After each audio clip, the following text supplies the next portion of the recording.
Hello, JL. So, welcome to my YouTube Reels. I'm gonna be uploading YouTube Reels going forward. So, my YouTube channel has not been very active for the past 8 years. I haven't been uploading any content there. So, I think now it's the time to upload something.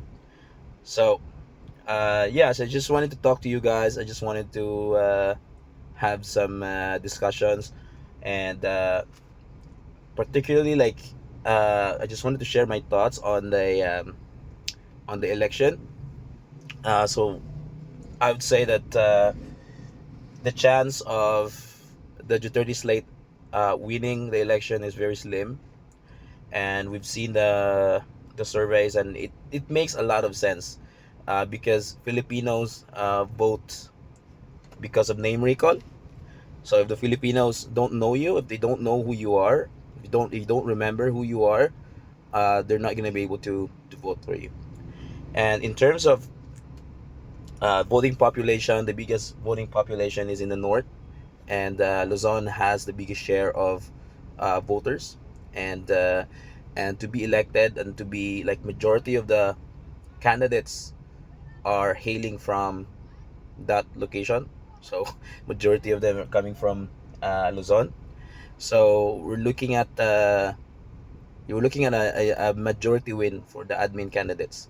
Okay, and for the PDP Laban candidates, I think from my point of view, Bato and Bongo may be able to win as senators. And again, it will be useless for Bato because eventually he will be carted off to the Netherlands. He will be arrested for being part of the for being the architect of Tokhang and for the butchery of a lot of innocent civilians. So Bato is going to face the music really soon. And in terms of Sara Duterte's impeachment, I think she's gonna be impeached regardless. And if the impeachment, okay, if the impeachment doesn't get her, the ICC will get her eventually because she's also part of the ICC complaint. So she's going to the Netherlands. Okay, she's gonna be arrested and she's going to face the music in the Netherlands as well. In the same way as Bato de la Rosa. And I think the only personality, as far as I'm aware of, who might likely be still gonna be free is Bongo, and I think that Bongo will switch sides very soon. I have intelligence that Bongo is already starting that and is already talking to other political leaders. So from my point of view, Bongo will switch.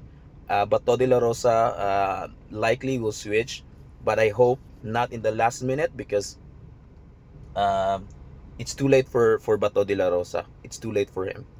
He could have done that before. He could have done that at the time of the filing of the complaint with Trillanes. He could have went on and joined Matobato and Las Cañas in the Hague. He could have been a witness. He could have testified against Duterte, but he chose to live a luxurious life as a senator, and he thinks that all of this, beautiful things, all of these amazing things will be with him forever. But unfortunately, no. You have blood in your hands, and eventually you will have to pay for it. So that's it for now. Thanks, GLs.